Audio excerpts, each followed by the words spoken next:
My name is Lisa. I'm with Queen Bee Creations.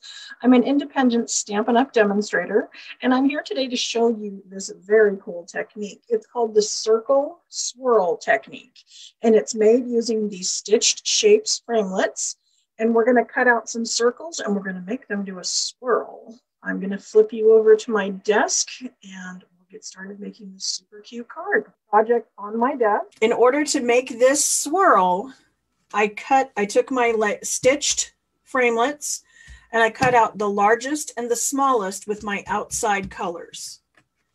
So this color and this color on the outside are the biggest and the littlest. The leftover dies, I cut out the middle pieces. So that was like the biggest aha moment for me, was to figure out those were the circles I needed, that my outside edges are the biggest and the smallest. The middle ones are the others. And so we'll go ahead and make this card doing that. So I'm going to bring in my trimmer and I'm going to cut all these circles in half.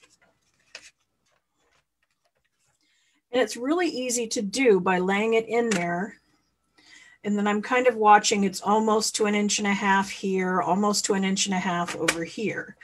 Now I'm going to get the best cut if instead of pulling it away from my little ridge, if I cut into it. Set that up at almost 3/4. If I had started at the top and pulled this way, there's the chance that the circle would move, but because it runs into that edge, that's what stops it for me. So like I said, I'll lay it out the same way as this so that it kind of makes sense to you guys, is that the biggest one and the littlest one go like this. Then we're going to come down, we're going to do the mint macaron. So that's going to go here. And then I'm going to take the opposite size, because remember there were the two sizes in the middle. So I'm going to use opposites. And it's going to work both ways. So when I use the opposites of those, I can also use the opposites of these. So I'll actually get 2 cards out of the circles. They're just going to look slightly different, and you'll see what I mean in a minute. The other thing is that we know that the points, like where they all butt up to the end, are over here and over here. That's what's going to make them match. Okay, so we're starting to see how it's coming together. I have the opposite circles. Push the opposite sides.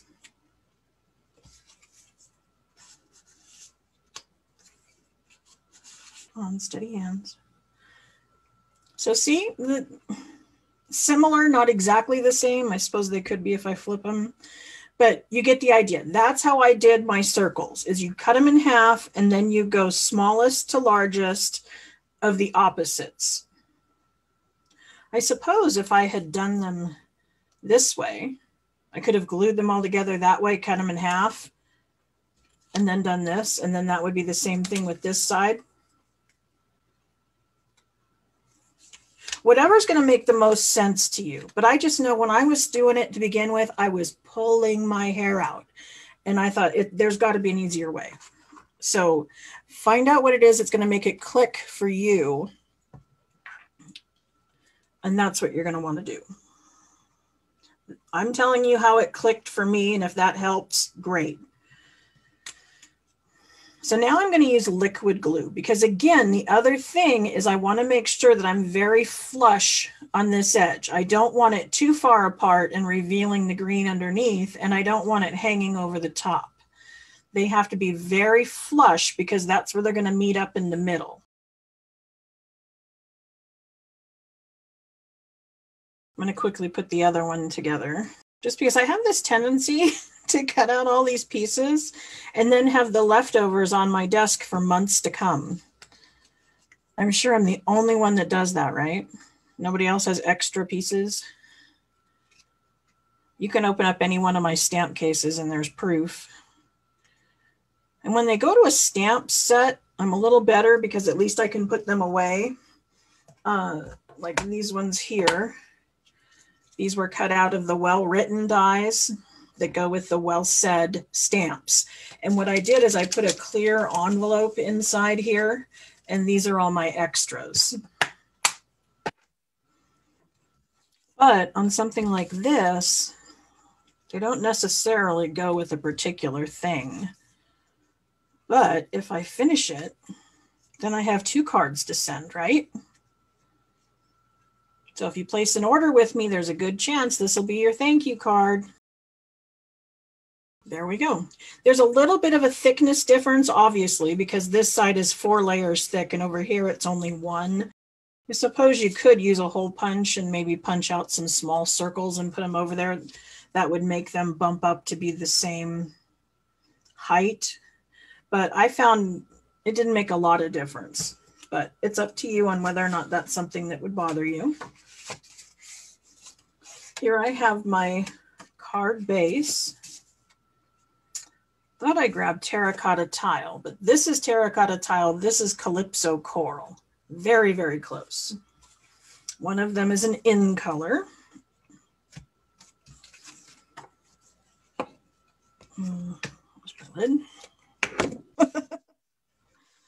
Yep, a few pieces is helpful, a drawer full, not so much. So I've been trying and trying to at least once a week sit down and try to finish up cards with pieces. And that's given me a whole lot more projects to show on my blog and make tutorials out of. So I'm going to call it a good thing that I'm finishing them up. And I'm trying not to make more little pieces. Okay, when I got ready to put it onto the front of my card, remember you have to kind of line these up and they wiggle. Well, I found one of the things I did was I took a piece of our Terran tape and I put it on the back.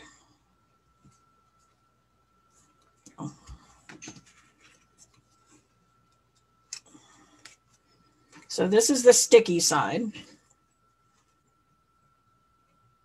And I'm going to take and line up my circles and then press down from the back. And then this is going to be what I use to adhere them to the card is the Terran tape.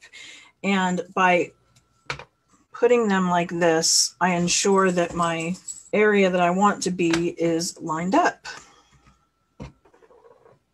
And it also makes it one piece. So when I go to lay it down in the card, it's a whole lot easier for me to center.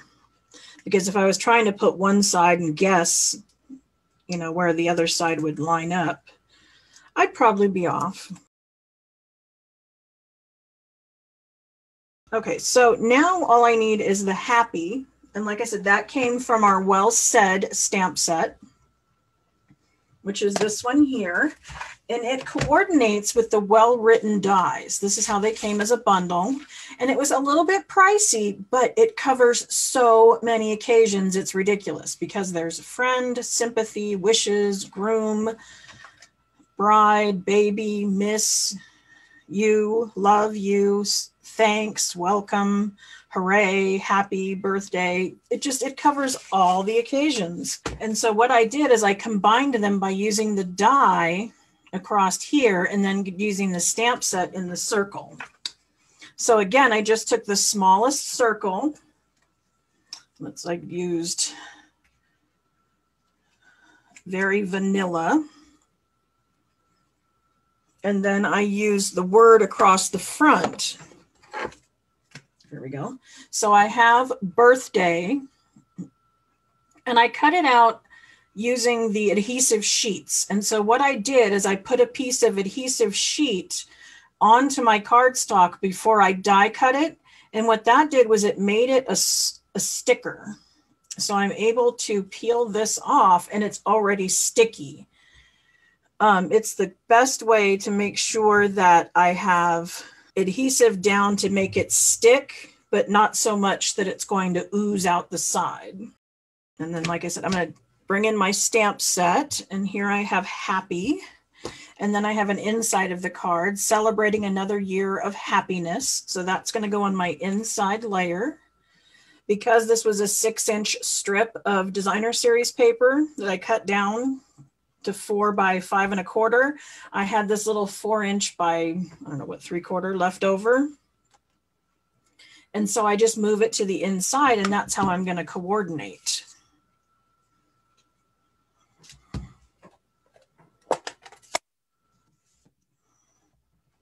So I'm using early espresso. And the way that I picked the colors was I just flipped over the back of the designer series paper and used the colors that were used in the designer series paper pack. So there's the inside of my card. So this is what it looked like using that ornate designer series paper. I also did it with a piece of retired designer series paper. This is just done out of our standard colors, the little 6x6 packs of the neutrals. And then this is Highland Heather, Granny Apple Green, Gorgeous Grape, and Shaded Spruce. And this one says Happy Thoughts. I have another Happy Birthday using the Gilded Autumn. This has Cajun Craze, Mint Macaron, Soft Suede, and Early Espresso. Again, colors off the back of my designer series paper pack. And then I did a baby one. And this gray back here was out of the Prized Peony designer series paper. And it's on Balmy Blue. This has Bumblebee, Mint Macaron, Pear Pizzazz, and Blushing Bride. So you can see how just a little bit of change up in the colors gives you a completely different card. I'm going to be making later on, I'm going to play around with these colors. I thought these were super pretty together. This is Granny Apple Green, Coastal Cabana, Gorgeous Grape, and Melon Mambo. And then I've got that other designer series paper with all those bright colors. And then because they're circles and they're going to give me 2, this will be my 2 cards. So I hope that you enjoyed today's presentation and that you intend on giving it a try. Today's been a little bit of a challenge, but I do want to thank you for joining me, and I hope you enjoyed today's cards. And what I'm going to do is after this is over, I'm going to go back, answer anybody's questions that they have, and I'm going to give you a list of supplies that I used in the making of this card. But I hope that I took something that looked a little bit confusing and made it nice and simple for you, because again, stamping is supposed to be stress-free.